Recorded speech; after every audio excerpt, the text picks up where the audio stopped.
Bom, a todos e todas que vão não só acompanhar o evento, mas principalmente ver o produto desse evento a partir das gravações que a gente vai editar e disponibilizar no canal da SEAD.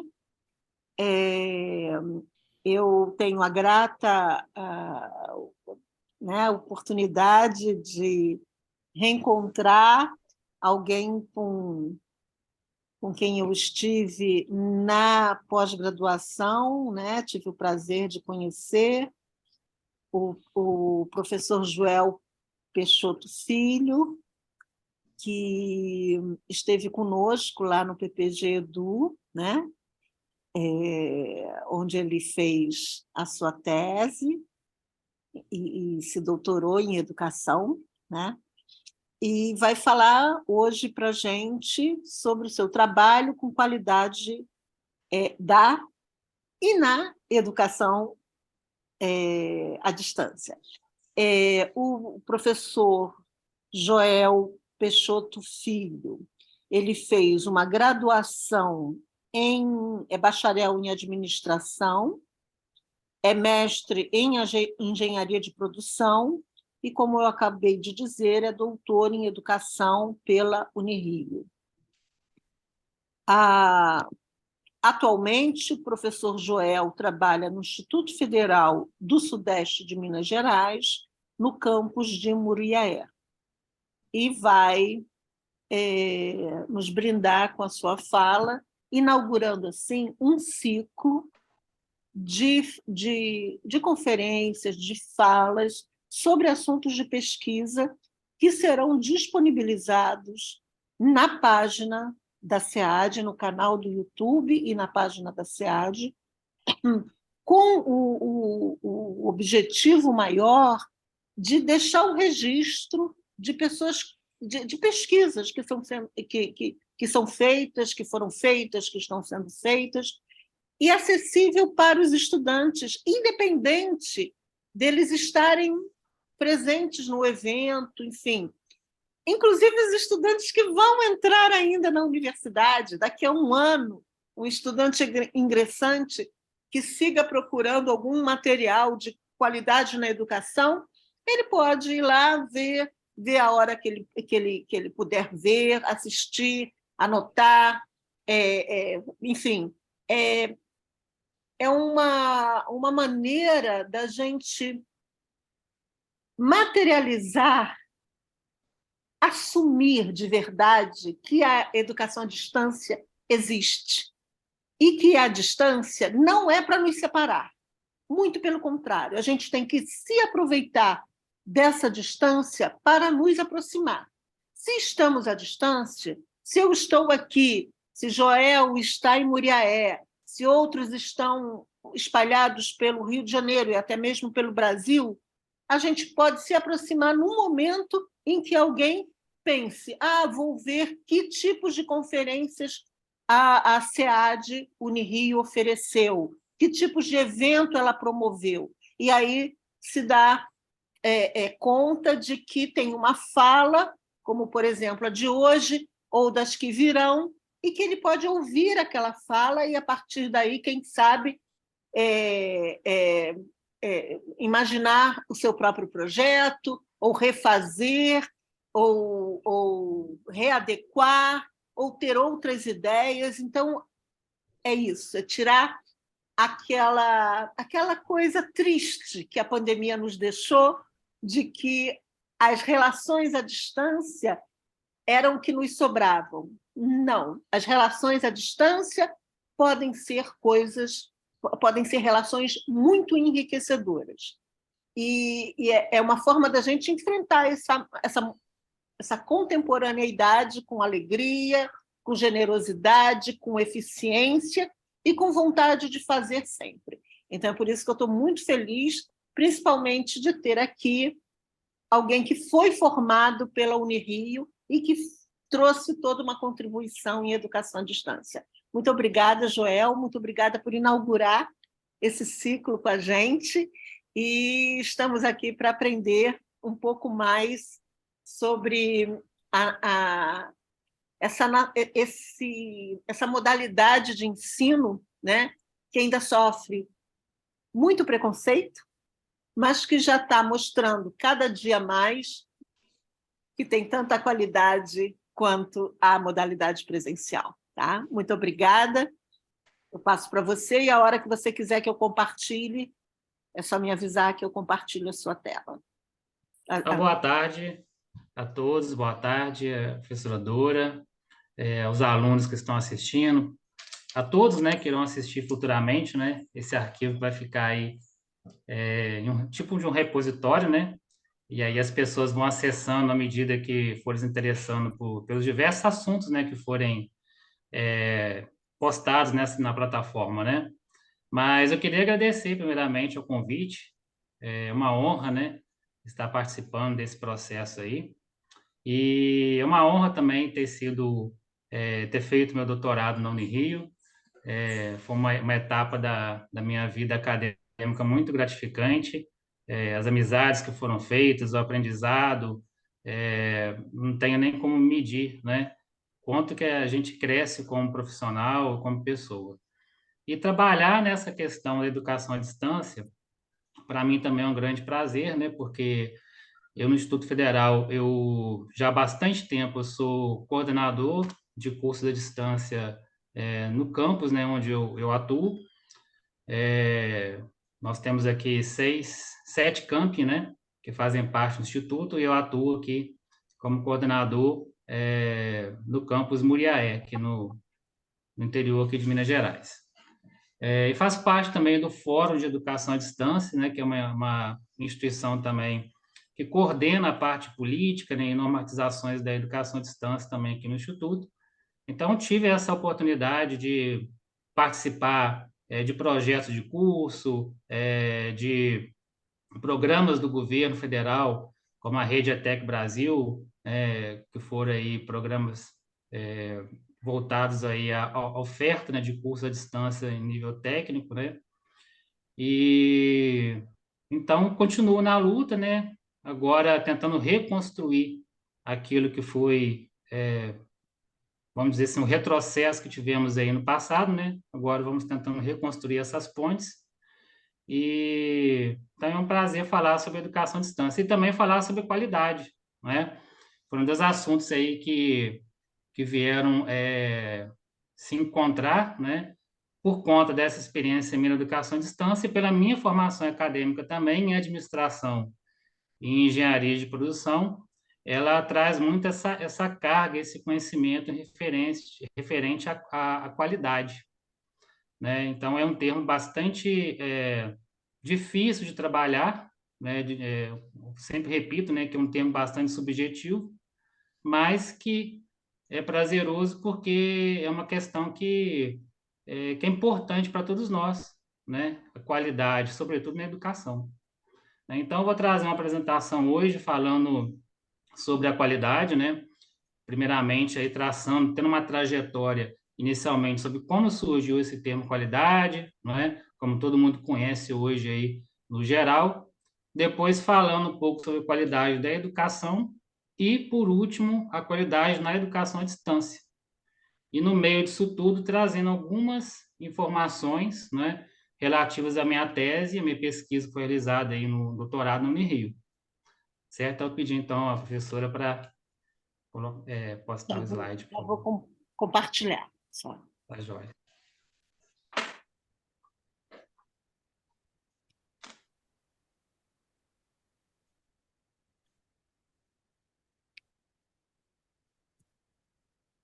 Só um minuto. Tem uma cara. Isso. Para a qualidade da educação à distância, pode passar. Então, primeiramente, né, compreender o que é o termo qualidade, né, exatamente como eu havia mencionado no início. É importante a gente passar por esse entendimento para que nós possamos também ter essa noção de como que ela chegou isso na educação.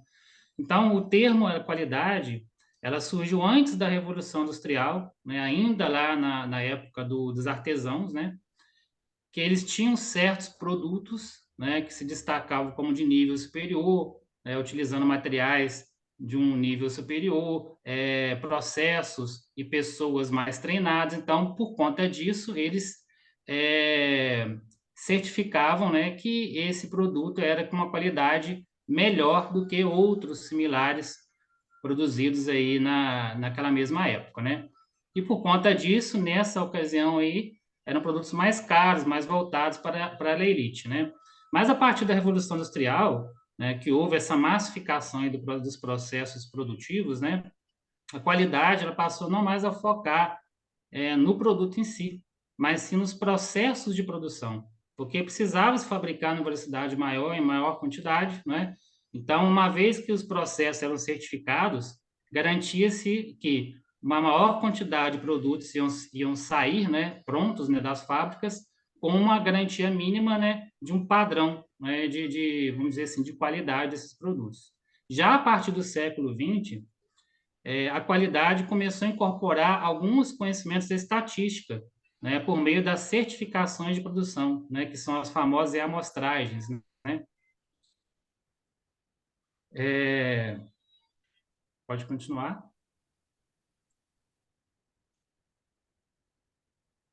Então, já no século, ainda no século XX, né, na década de 50, a qualidade ela começou a ganhar contornos mais abrangentes, né?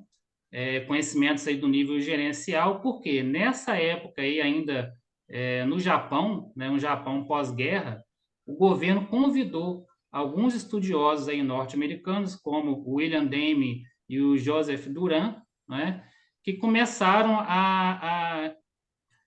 a colocar, né, vamos dizer assim, a inserir nos processos produtivos lá no Japão, né, formas de tornar os seus produtos mais competitivos, né, e com uma qualidade superior à dos outros, né? Então, era uma forma de tentar, né, reerguer a indústria japonesa na época, começando do zero, só que de uma forma diferente, mais voltada para produtos bem construídos e bem elaborados.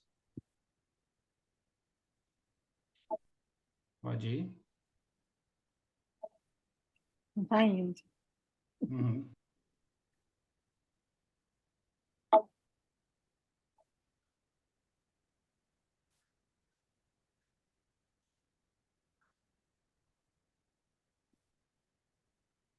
A partir da década de 70, aí nós temos aí um conceito novo, né, que é conhecido aí como padrão Toyota de qualidade, né, que surgiu também no Japão e unia essas técnicas, né, de eficiência produtiva, e a partir daí, nessa época, esses conceitos de qualidade da indústria, eles passaram a se expandir, né, em nível mundial para outras empresas e para outros países, né? E aí sedimentou um conhecimento sobre qualidade como nós temos hoje, né, na atualidade.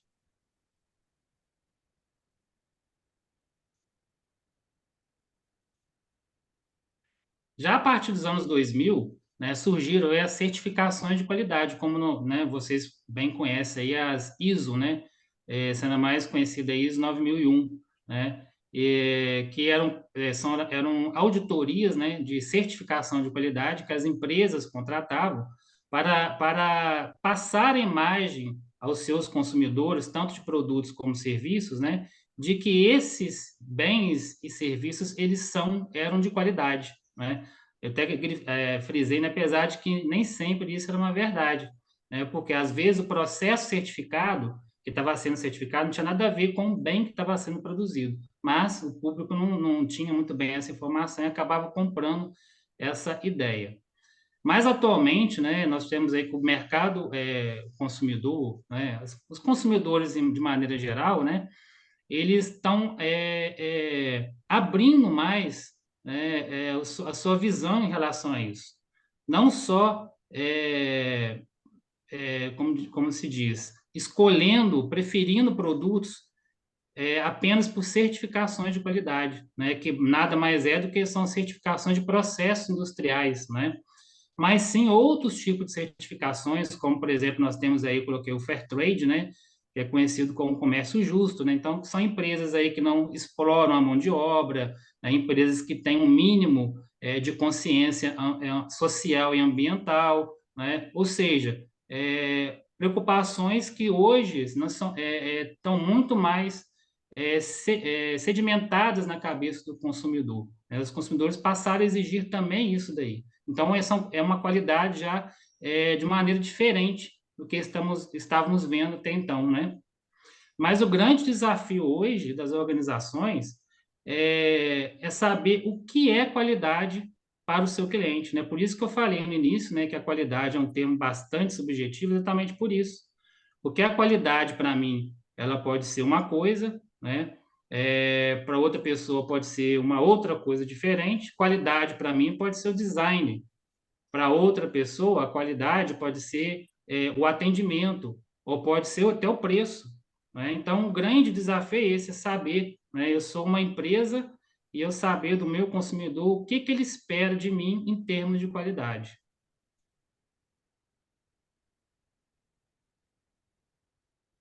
E aí, passando agora, né, nós passamos por esse termo qualidade que veio lá da indústria, né, e depois foi encampado pela área da administração e da engenharia de produção, né, para entendermos como que esse conceito ele acabou chegando na educação, né? Então, nós temos agora, né, a qualidade na educação, né? Então, esse termo ele passou, né, a ganhar destaque no campo da educação a partir da década de 90, com mais força, né?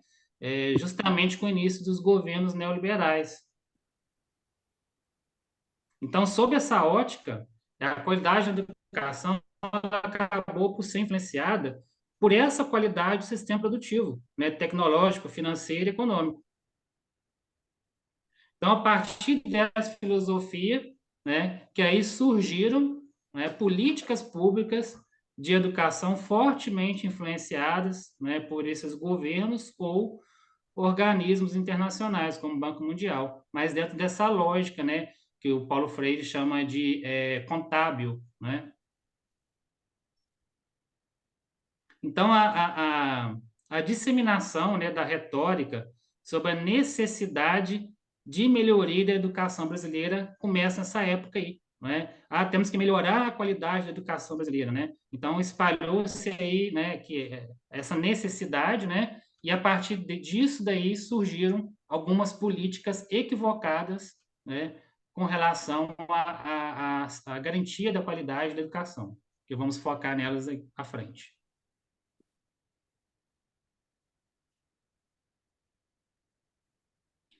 Então, o que que surgiu nessa época dentro desse conceito aí dessa qualidade, né? Então, foram a implementação de instrumentos para medição da qualidade na educação, né? Então, começaram a surgir os primeiros indicadores, critérios, né, que seriam acompanhados por meio da criação de instrumentos de avaliação, né, que são essas provas, né, na educação básica e na educação superior, né? Através dos resultados obtidos por essas avaliações, né, o governo passaria, então, a monitorar certos indicadores, né, que, na visão, à época, era necessário para poder monitorar e ter ações voltadas à melhoria da qualidade. Então, a lógica, nesse período, era bastante focada na otimização de recursos, né? Por quê? Não era muito prioridade, vamos dizer assim, né? A educação em termos de alocação de recursos, né? Existiam outros setores na época, né, que tinham recursos mais abrangentes do que a própria educação. A educação tinha que trabalhar com um contingente escasso de financiamento. Então, era preciso estabelecer critérios, né, para que esse recurso pudesse ser distribuído, porque não tinha para todo mundo.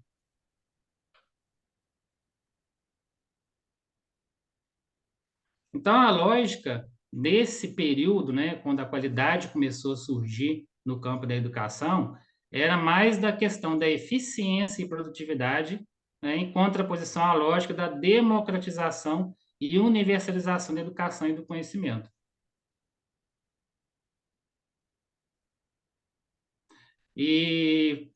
Essa tabela ela mostra exatamente isso, né? Nesse período aí, década de 90, início dos anos 2000, né, surge uma quantidade imensa de documentos, né, do governo, né, do MEC, do INEP, sobre padrões, critérios, indicadores de qualidade. Vocês podem observar, né? padrões de qualidade para curso de graduação em engenharia, administração, direito, ciências agrárias, parâmetros nacionais de qualidade para a educação infantil, né? Então, vão surgindo esses documentos, porque essa preocupação passa a impregnar, né, os órgãos governamentais para estabelecimento de políticas públicas.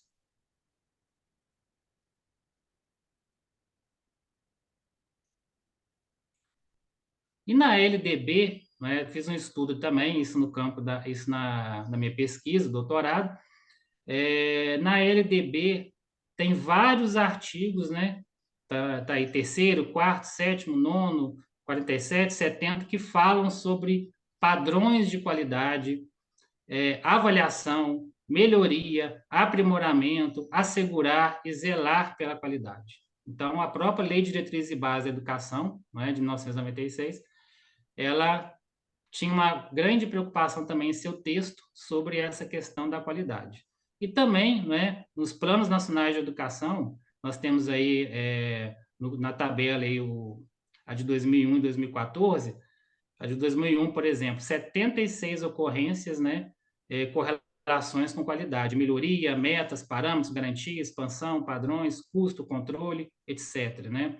E 2014, 51 ocorrências. Temos avaliação, acesso, melhoria, promoção, padrões, fomentar a qualidade, dimensões da qualidade, ou seja, né, mais uma prova, né, de como que as normatizações e legislações também carregavam essa preocupação com a qualidade na educação.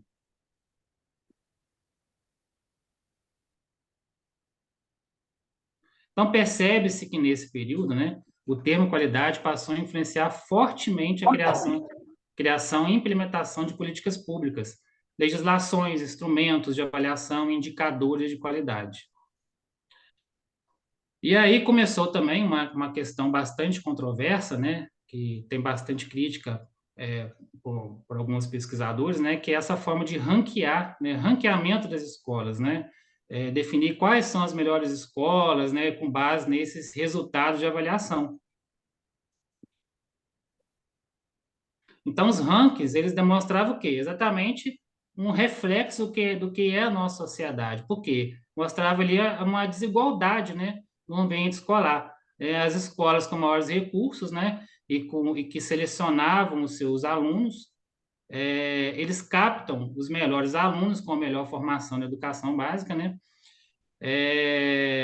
E, por outro lado, né, essa distância com as escolas mais pobres, né, escolas públicas, né, de estados que têm menor recurso para investir na educação e que muitos não têm condições mínimas, né, para promover o aprendizado ideal aos alunos. Então, essa disparidade através desses rankings, né, que muitos têm uma crítica voltada a isso que acabava por denegrir, né, a imagem da educação nessas regiões menos favorecidas, mas que o resultado não é por culpa delas, né, e sim por falta, né, de investimento e inércia do Estado em promover melhorias no ensino.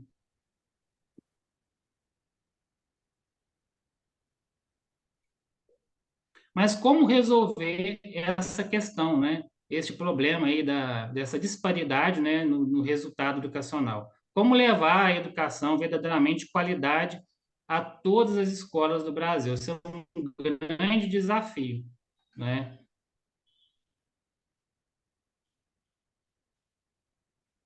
Então, é preciso criar uma nova fórmula, né? É preciso criar uma nova forma de ver a educação, né? Se olharmos com atenção a filosofia de qualidade criada a partir do governo Lula 1 e 2, né? Sobretudo por meio de ações como a criação do Fundeb, Reúne, ProUni, FIES, Enem, a Rede Federal de Ensino, Pronatec, Rede ETEC Brasil, entre outras, são todas políticas públicas, né, que passaram a ter um olhar muito diferente para a educação do que a qualidade economicista, né, que surgiu a partir da década de 90 e início dos anos 2000. Então, a gente começa a perceber agora, nessa segunda etapa aí, né, uma mudança de visão.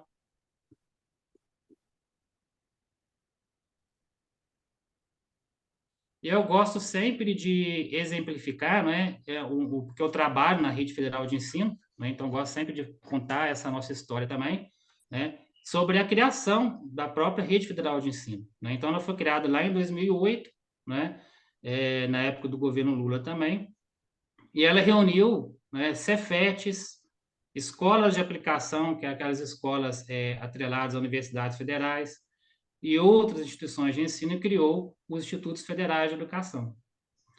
E o que que tem o Instituto Federal de Educação, se a gente comparar com outras escolas, né, que investem, né, que ofertam ensino médio e educação superior, né, assim como as universidades também. Temos lá investimento em laboratório para as práticas, bibliotecas físicas e virtuais, carreira atrativa para docente técnico administrativo, docentes que atuam no ensino médio com mestrado, doutorado, investimento em estrutura física com acessibilidade, EJA, oferta de EJA, de cursos do EJA até o mestrado, oferta de pesquisa e extensão no ensino médio, programas de apoio e permanência, assistência social, psicológica, e agora estamos trabalhando com a curricularização da pesquisa e da extensão no ensino médio. Então, esse modelo é um modelo, né? Quanto custa esse modelo para chegar a isso tudo que é oferecido, né? Nesse modelo de educação que oferece uma qualidade de ensino, né? Isso tudo tem a ver o quê? Com uma questão que eu gosto muito também de trabalhar, que é o financiamento da educação, né? Não existe educação de qualidade custa caro. Não existe educação de qualidade se não tiver financiamento público adequado. Então, quanto custa hoje, dados de 2016 da minha pesquisa, não consegui atualizar esses dados ainda, quanto custava lá em 2016 um aluno da rede federal? É quase R$ 17.000 por ano.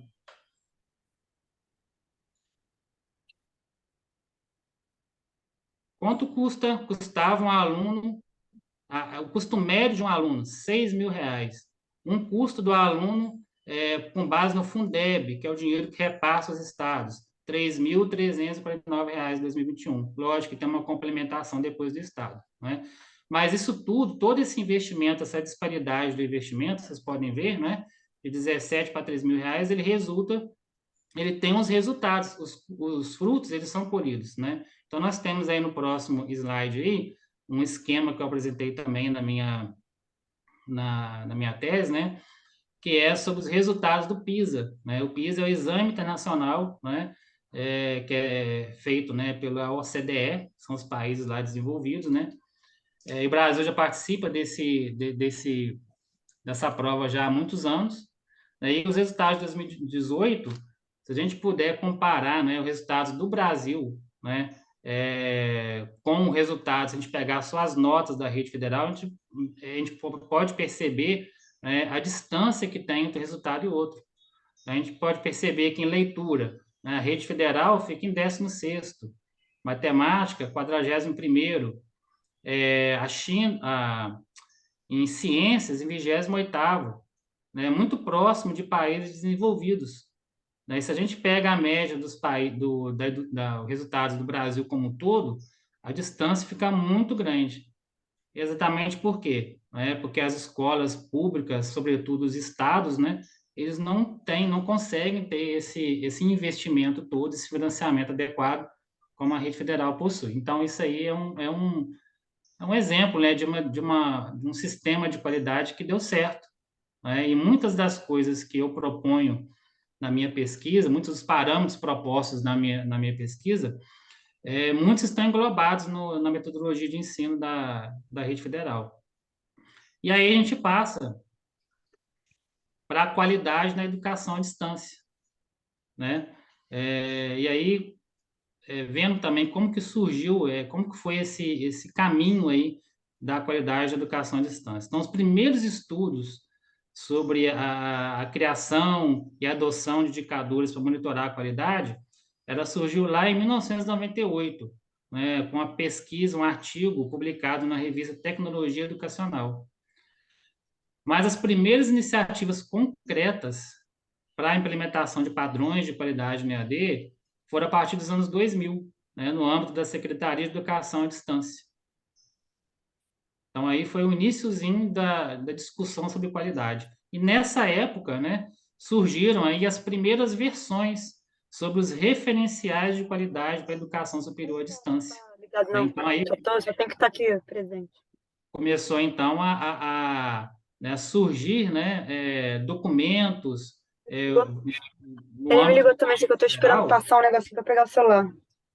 no governo federal, para poder resguardar essa preocupação da qualidade também na educação à distância. E a última versão desse referencial de qualidade, a última foi em 2007. Só pedindo para todos manterem os seus microfones desligados, por favor. Pode deixar que a gente corta isso.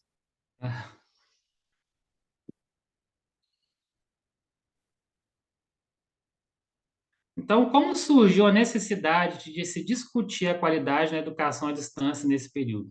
Né? Como que começou? Né? Por quê? Essa preocupação lá a partir dos anos 2000 de, de, de trazer essa discussão da qualidade também para a educação à distância. Por quê? Observou-se nesse período um acelerado processo de expansão da educação à distância no Brasil. E nessa época, não existia ainda controles e instrumentos para monitoramento da qualidade mínima do processo de ensino.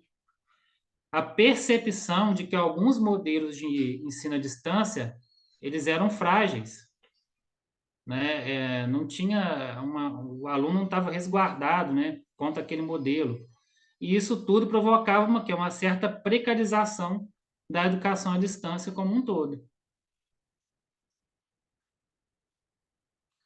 E isso tudo culminou, né, com preconceito em torno da educação à distância. Nesse período inicial aí, existia bastante preconceito. Eu lembro que até muitas instituições públicas, nessa época, se recusavam até a ofertar ensino à distância, justamente por essa má fama, né, de que eram cursos precarizados, né, que não tinham um nível de qualidade. Então, acabou provocando, né, o governo federal a discutir a qualidade de uma forma mais séria da educação à distância.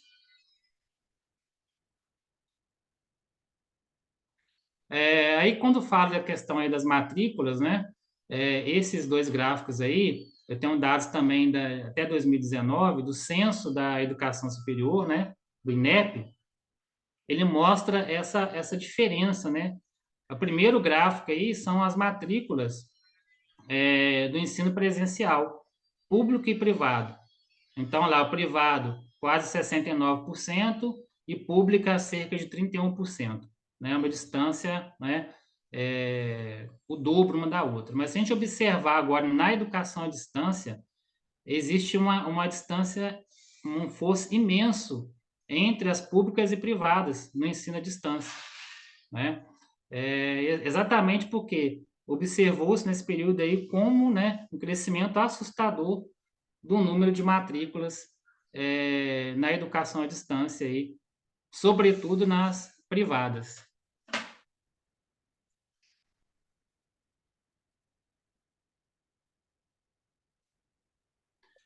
Esses outros gráficos mostram a evolução do número de polos. A gente pode observar também, né? Nós temos aí em verde, no primeiro gráfico, o total de polos. Né? A partir de 2016 houve uma explosão, né? E sobre isso foi capitaneado a maior parte, né, se não quase a totalidade, pela rede privada de ensino. E no outro gráfico, a gente tem as matrículas, né? O crescimento aí de 2009 até 2019. O azul, ensino presencial, né? E a distância, né? Como que o presencial ele foi diminuindo ao longo do tempo e a educação à distância ela foi tomando uma parte desse público da educação à distância.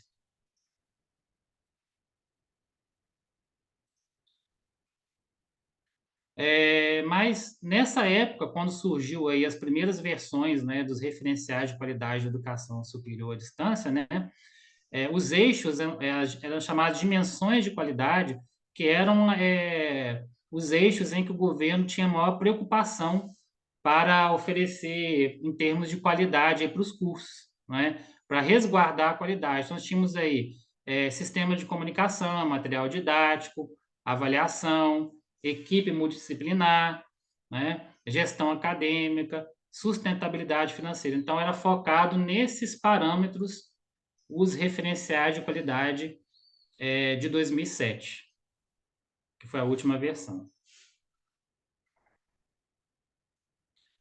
Nesse quadro aí, eu tenho uma trajetória, né, de todo o caminho que os documentos sobre qualidade, né, sobre os referenciais de qualidade da educação à distância, desde 1997, quando foi aquela pesquisa publicada na revista Tecnologia Educacional, até os primeiros indicadores, os primeiros referenciais, as versões que vieram depois, né? Então, vocês podem ver que de 97 até 2020 foi percorrido todo esse caminho aí pelo Ministério da Educação, né? De forma a aprimorar cada vez mais esses instrumentos aí, esses referenciais de qualidade. Inclusive, depois de um tempo, em 2007, quando houve a publicação da última versão, o MEC tentou por várias vezes, né, criou, né, várias vezes grupos de trabalho, os famosos GTs de qualidade, para que isso fosse discutido no âmbito do MEC, né, uma atualização desse documento. E várias iniciativas não tiveram resultado, somente no último grupo de trabalho de 2018, que foi apresentado um resultado aí desses estudos.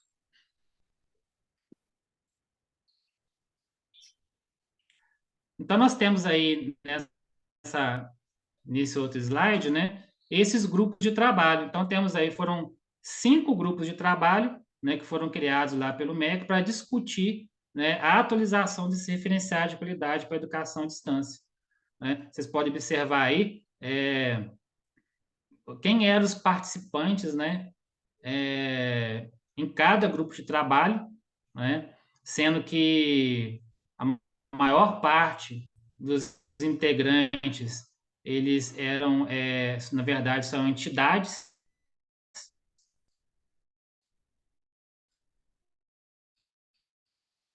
O Joel picotou um pouco. E a maioria dessas entidades... Tá, só um minutinho que É só eu vou repetir. olhar aqui. Não, tá tudo bem, já melhorou.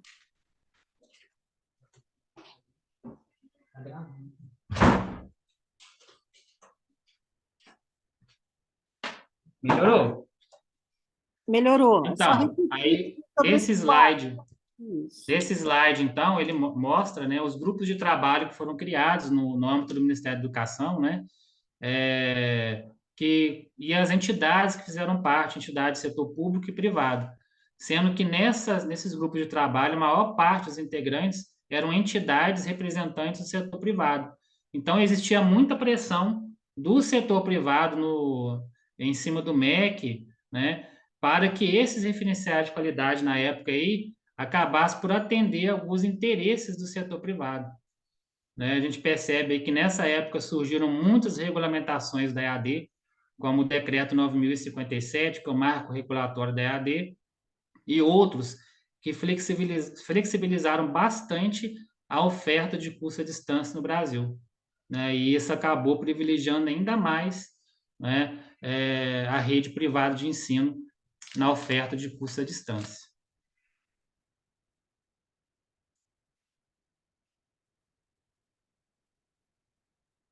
Então, após a criação desses GTs, né, esses grupos de trabalho para atualizar os referenciais, em 2018 e 2019, foi apresentada ao MEC, então, uma proposta, né, de como seriam esses eixos norteadores, né? Foi o primeiro resultado concreto, vamos dizer assim, né, dessa tentativa de atualizar esses referenciais. E esses eram, né, usando os parâmetros, né, os eixos que norteavam essa proposta aí, como questão da inovação, a avaliação, resultados, recursos humanos, metas, tá? Então, esse foi o que esse grupo de trabalho apresentou nessa época por volta de 2018, 2019, não consegui todos os dados. Para conseguir isso, eu tive que, inclusive, solicitar a lei de acesso à informação na época da minha pesquisa, porque isso não estava público, não conseguia achar em lugar nenhum, né, qual que era o resultado desses grupos de trabalho.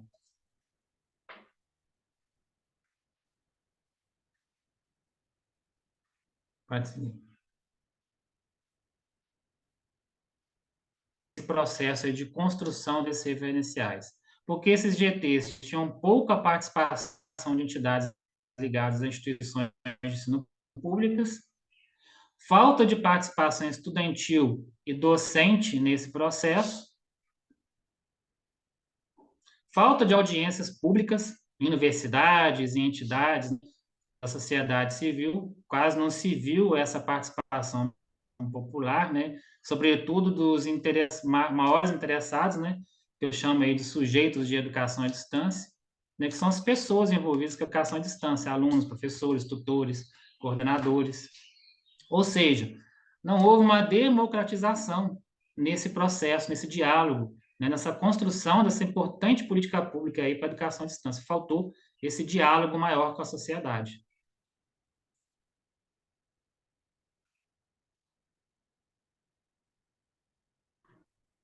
Bom, os resultados, né, desse processo de atualização aí. Então, apesar do último grupo de trabalho ter apresentado um resultado concreto, que foi, né, aquelas dimensões de qualidade, lá, aqueles eixos, né, de qualidade, e apesar da crítica que teve, né, mas não se teve notícia nenhuma de que o Ministério da Educação aceitou ou implementou essa proposta. Isso ainda era durante o governo Michel Temer, né, e depois no iniciozinho do governo Bolsonaro. Então não teve nada, nenhuma informação que eu pude verificar de que essas propostas avançaram. Então, possivelmente, né, uma das hipóteses para que isso não tenha continuado é essa instabilidade, todo esse cenário de turbulência que teve no Ministério da Educação, né, na gestão anterior, né? Então, se eu não me engano, foram 5 trocas de ministro, né?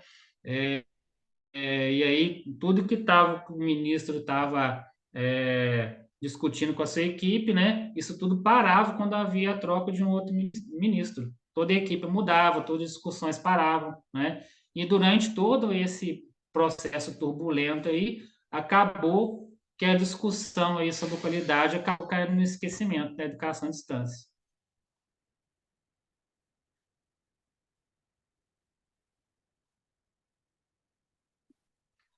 Então, com base em todo esse histórico aí, né, é preciso, na minha concepção, né, apresentar uma alternativa, né, uma nova proposta de parâmetros de qualidade.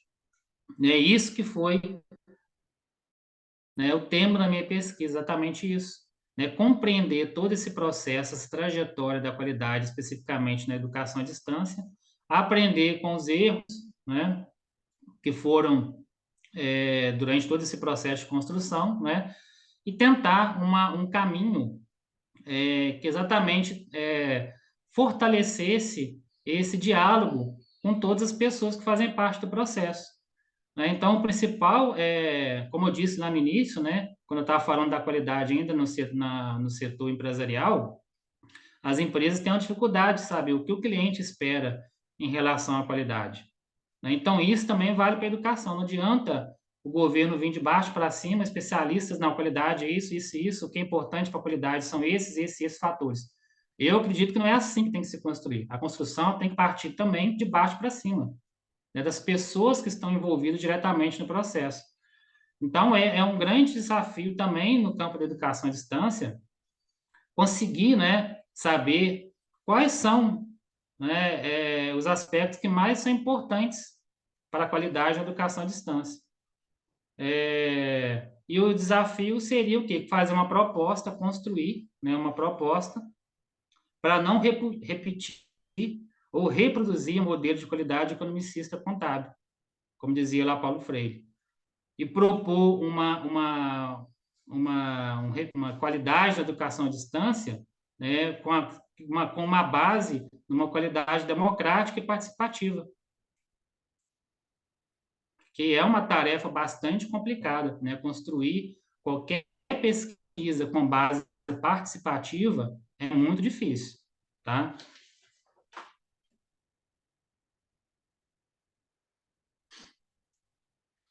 Então, até coloquei algumas referências de Paulo Freire que eu utilizei no meu trabalho, né? O que Paulo Freire pensava em termos de qualidade? Né? Tem alguns trabalhos que ele cita, poucas passagens, mas cita. Não vou falar todos aqui, mas o que eu acho mais interessante, né? É quando ele foi secretário de Educação na época em São Paulo, da prefeita Luísa Erundina, né? Então, ele dizia lá que a qualidade, por sua vez, a qualidade não se bate por qualquer tipo de qualidade, mais por uma certa qualidade de educação, a democrática, a popular, a rigorosa, a séria, a respeitadora, a estimuladora da presença popular nos destinos da escola. Então, é uma qualidade de base participativa.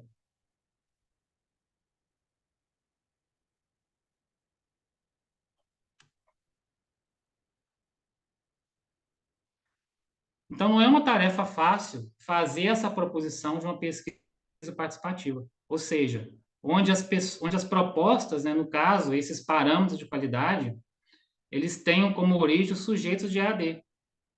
Né? Os sujeitos de AD são quem? Todas as pessoas que participam da modalidade de educação à distância, alunos, professores, tutores, né? Mas é possível fazer uma pesquisa mais democrática, em que tenha maior participação dos sujeitos, que eles possam ter uma forma, um poder de decisão, né, para escolher quais são os parâmetros essenciais ou não essenciais para se promover uma educação de qualidade na modalidade EAD. Então, isso foi possível fazer nessa minha pesquisa. Então, esse norte, né, com essa visão de fazer uma pesquisa mais democrática, porque fazer uma pesquisa participativa no sentido de Paulo Freire preconizava em termos de educação, é muito complicado implementar, mas a democrática, sim, é possível. E na pesquisa, a coleta de dados minha foi até realizada no período da pandemia, né? O que, por si só, foi um desafio muito grande, né? Que as pessoas pudessem responder questionário, né? Pudessem participar de grupos focais, que foi ainda mais desafiador, tá? Então, mesmo assim, com todas as dificuldades, consegui fazer essa coleta, né? Só que como não foi possível, isso até uma crítica, uma autocrítica, né? Como não é possível que esses parâmetros de qualidade, que eles tivessem nascido do público-alvo da EAD, dos sujeitos de EAD, né? Que é essa questão da pesquisa participativa, né? De onde que saíram esses parâmetros de qualidade que são propostos na minha pesquisa, né? De livros, de artigos, de autores, de outras propostas de parâmetros que já existem, né? E até mesmo algumas questões.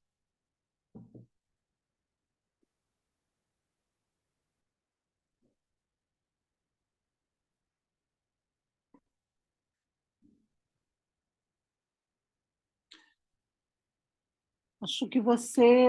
Eu acho que esse já passou. Acho que Coloquei duas você. vezes. Uhum. Eu acho que você está. Repetir. Você quer voltar aqui? Pode passar. Pode. Pode passar. Pode. Ah, foi repetido, né? Pode passar. Pode? Então, isso, tá bom aí. Então, nessa pesquisa, ela propiciou, oportunizou a participação de 305 pessoas, né? 305 sujeitos de educação à distância, eles participaram dessa pesquisa, alunos, professores, tutores, coordenadores, gestores, eles puderam analisar a proposta e decidir.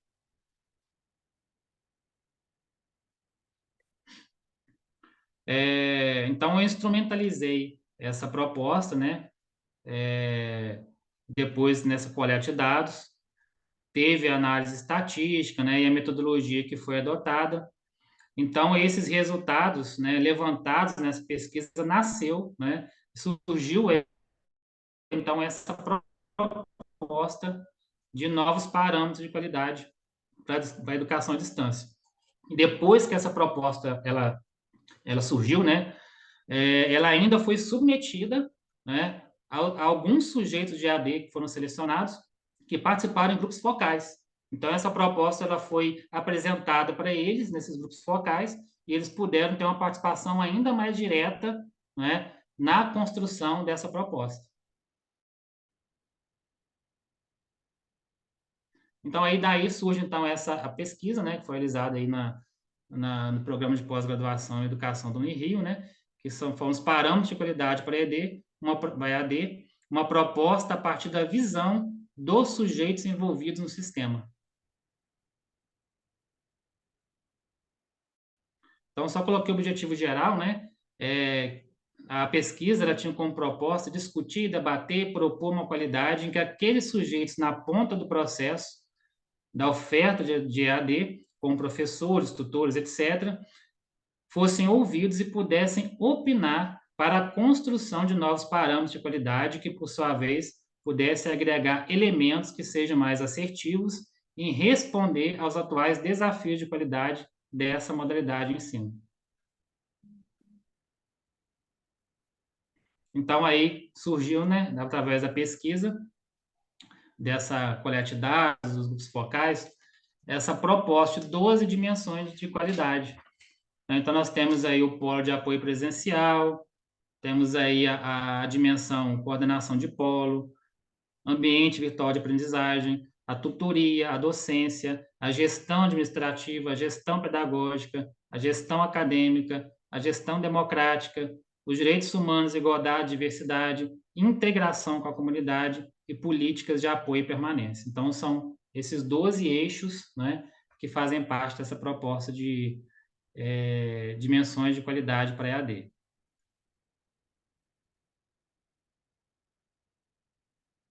E aí, como eu coloquei essa tabela só para mostrar como que os participantes da pesquisa, eles efetivamente decidiam, né, quais elementos de cada dimensão entrariam ou não na proposta. Porque, de acordo com a metodologia que foi utilizada, os entrevistados, eles poderiam analisar, né, cada um dos elementos, né, das dimensões, decidir se esse elemento era para ser mantido na proposta ou era para ser excluído. Isso aqui tem uma fórmula matemática estatística, né, indicadores que de acordo com com o julgamento, né, de acordo com a resposta dos questionários, depois chegava-se à conclusão, né, se era para manter ou não na proposta com base na opinião dos alunos e com base na opinião de profissionais de AD. Eu fiz 2 agrupamentos, discentes, né, e profissionais de AD, que eram os outros sujeitos, né, os professores, tutores, coordenadores e gestores. Então, vocês podem observar que nessa proposta aqui, por exemplo, né, para os profissionais de educação à distância, nós temos aqui 4 elementos que deveriam ser excluídos da proposta.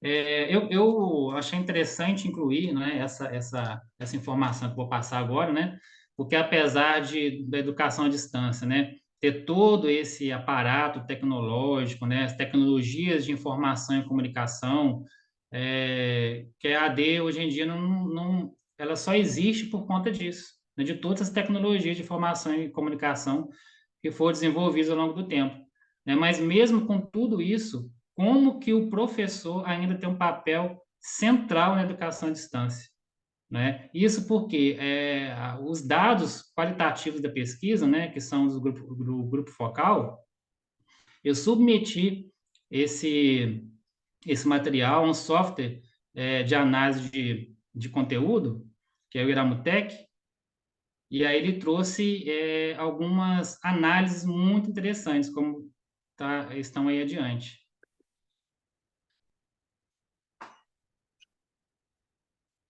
A primeira delas, essa análise aí que é muito legal, que chama análise similitude. Né? O que é similitude? É a co-ocorrência e conexidade entre grupos de palavras ditas por diferentes grupos. Então, o que esse cruzamento de dados gerou?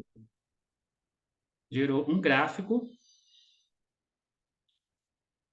que é esse que vocês estão vendo aí, que ele se assemelha, segundo essa metodologia aí do software, né, como galhos de uma árvore, ou folhas de um ramo, vamos dizer assim, né, em que os caminhos eles chegam ao núcleo central. Então, vocês podem ver aqui que cada uma dessas cores aqui, né, são textos que foram analisados e cruzados pelo software, né, e todos eles chegam aonde? Ao professor, né, que está aqui o elemento central do processo. Então, os alunos sentem muito, apesar de toda a tecnologia, o professor ele tem que ter o contato com o professor na modalidade EAD também, né? Para quê? Tem aqui questão de dúvida, né, de estudar, de aula, né? O aluno, inclusive esses caminhos aqui, né? Por exemplo, o caminho do aluno ao professor, ele é um caminho que vocês podem observar que ele é mais grosso aqui, a espessura maior. Quanto maior essa espessura, mais importante essa ligação, né? Então, a ligação do aluno com o professor, do professor com a dúvida, né? Do professor com o estudar. Então, essa análise é muito interessante. Tem uma outra também. Essa aí é mais conhecida, né? Que é a nuvem de palavras, né? Esse software, o Iramutec, ele é espetacular. Coloquei só uma pequeníssima parte, né? Do que ele pode gerar em termos de conhecimento. A nuvem de palavras também, vocês podem ver lá, professor, aluno e dúvida, né? Então, eu coloquei isso por quê, né? Por que eu decidi manter esse slide? Vocês vão ver mais à frente. Por causa dos desafios, né? Tem muitos desafios para a educação à distância que eles podem, alguns deles estão fragilizando a figura do professor, né? Então, ó, quais são os desafios para a qualidade da EAD hoje? Temos aí a continuidade das discussões no âmbito do MEC sobre atualização dos referenciais. Então, o que eu falei lá no início do governo anterior, né? Essas discussões, elas sumiram. Ninguém sabe o que se deu com isso, tá? Ampliar e democratizar a participação da comunidade acadêmica e sociedade civil nessa discussão, não apenas retomar o diálogo, mas também oportunizar a participação dessas pessoas, tá? Legislações bastante permissivas, a exemplo da possibilidade de cursos 100% online, sem atividades presenciais. Por isso que eu coloquei aquele slide anterior lá, né, do professor, né? Isso aí foi instruído a partir da portaria 11 de 2017. Vocês podem perceber que depois desse período aí explodiu, né, ainda mais a quantidade da educação à distância. Por quê? Isso aí acabou diminuindo o custo operacional para se abrir um curso EAD. Então, a gente percebe aí cursos cada vez mais baratos, né? Foi permitido bibliotecas exclusivamente online, né? Foi permitido abrir cursos 100% online, sem nada presencial, né? Não tem momentos presenciais, o contato que eu falei do aluno com o professor. Então, isso acabou fazendo o quê? Levou a expansão da EAD de baixo custo. E, novamente, recaímos naquela precarização do ensino, como teve lá no início dos anos 2000.